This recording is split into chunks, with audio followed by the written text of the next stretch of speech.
नमस्कार। पेश है कहानी दो बैलों की कथा। लाल सिंह के घर पर गाय ने पहली ब्यात पर बछड़े को जन्म दिया था।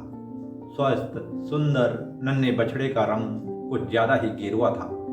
उसे देखकर बच्चों ने उसका नाम लालू रख दिया था।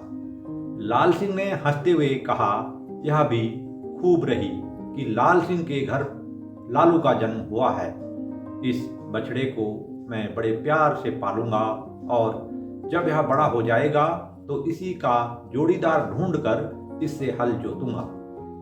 इत्तेफाक से उसी दिन उसके पड़ोसी गजेंद्र के घर में भी एक गाय ने बछड़े को जन्म दिया। बछड़े का रंग हाथी के जैसा मटमैला भूरा था, तो बच्चों ने उसका नाम गजवा रख दिया। गजवा भी लालू की तरह स्वस्थ सुडौल और नटखट था। शायद दोनों का बायोलॉजिकल पिता कोई एक ही सांड रहा होगा। दोनों की शक्ल सूरत तो एक जैसी थी, लेकिन रंग दोनों का अपनी मां पर गया था।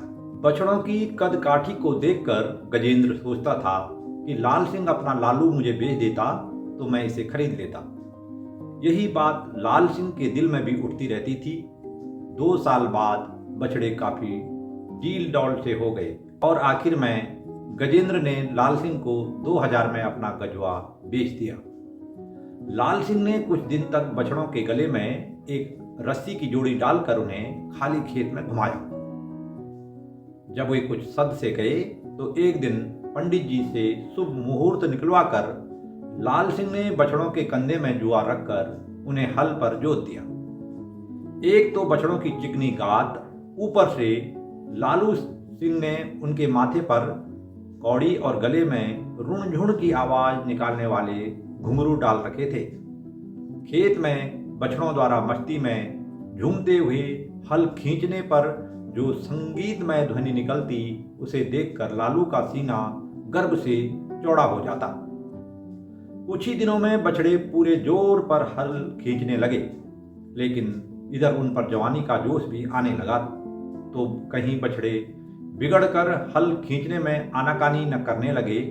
इसलिए 3 वर्ष की उम्र पर ही बछड़ों का बंध्याकरण कर दिया गया। इसके बाद तो उनकी सेहत और भी अच्छी बन गई।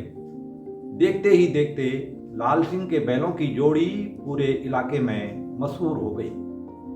बैलों के शौकीन कई ग्राहक भी लाल सिंह के पास आए, लेकिन उसने बैलों की कीमत 20,000 रुपये कर दी। यह देखकर गजेंद्र के हृदय में दाह सी उठने लगी। वह सोचने लगा कि उसकी मति मारी गई, जो 1 वर्ष पहले 2000 में अपना बछड़ा लाल सिंह को कौड़ी के दाम फूंक दिया। वरना आज यही बैलों की जोड़ी मेरे घर के आगे बंधी होती तो पूरे इलाके में मेरा भी नाम होता। पत्नी और बच्चों ने भी मना किया था, फिर भी मैंने यह सौदा किया। डाह, आह और चाह इंसान के दिल को बेचैन करके रखती है। डाह की अग्नि दिखती नहीं है, पर इसके प्रकोप से सामने वाले को बचाना बहुत मुश्किल होता है। आषाढ़ का महीना आया तो लाल सिंह बैलों की जोड़ी के साथ खेत पर पहुंच गया। अगल बगल के खेतों में अन्य हलवाहे भी अपना खेत जोत रहे थे। लाल सिंह के बैलों की जोड़ी इन सब में अलग ही नजर आ रही थी। गजेंद्र भी लाल सिंह से कुछ ही दूरी पर हल चला रहा था। उसके बैलों की जोड़ी काफी बूढ़ी थी और मंद गति से वह अपना काम चला रहा था। इधर लाल सिंह की पत्नी सुरमा खेत में चाय तमाकू लेकर पहुंची तो उसने आसपास के हलवाओं को भी चाय तमाकू पीने को कहा। गजेंद्र भी उधर पहुंच गया। चाय पीते हुए उसने बैलों को 3-4 बार गौर से देखा और इसके बाद यह कहकर अपने खेत की ओर चला गया कि भाई, तेरे पास तो जवान बैल हैं, 2 घंटे में 4 घंटे का काम कर देते हैं। हमें तो बूढ़े बैलों की पूंछ मरोड़ते मरोड़ते पूरा दिन निकल जाता है। चाय पीने के बाद लाल सिंह ने दोनों बैलों को जौ के आटे की 2 लोई खिलाई और बैलों की पीठ पर हाथ फेर कर उन्हें प्यार से पुचकारा। हल की मूठ पकड़कर उसने जैसे ही बैलों को हाँकना शुरू किया, गजवा अपनी जगह पर बैठ गया। लाल सिंह ने गज्वा को प्यार से पुचकारा और उसे खड़े होने को कहा, लेकिन वह एक बार बैठा तो लाल सिंह के लाख कोशिश करने के बाद भी वह खड़ा न हुआ।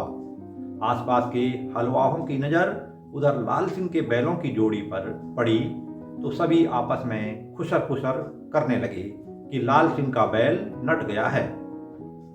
लाल सिंह की पत्नी ने लाल सिंह से कहा, इसे अचानक ऐसा क्या हो गया? लगता है किसी की नज़र लग गई है, वरना आज तक तो कभी इसने पैर भी नहीं नवाए थे। लाल सिंह ने खींचते हुए कहा, चुप रहो गोली की माँ, ऐसी उल्टी बात मत कर। धूप ज्यादा हो रही है तो बैलों को भी आराम चाहिए। यह कहकर उसने बैलों के कंधे से जुआ खोल दिया। हलवाओं ने जानबूझकर लाल सिंह से पूछा, क्या बात लाल सिंह भाई, चाय पीते ही बैल हल से खोल दिए? लगता है बैल नट गया है। लाल सिंह ने शर्म से कहा, नहीं नहीं, बैल नटा नहीं है। धूप ज्यादा हो रही है तो क्यों इन बेजुबानों पर जुल्म करें। थोड़ा सा खेत बचा है तो कल सुबह देख लेंगे। इतना कहकर वह हल कंधे में रखकर बैलों की जोड़ी के साथ घर चला आया।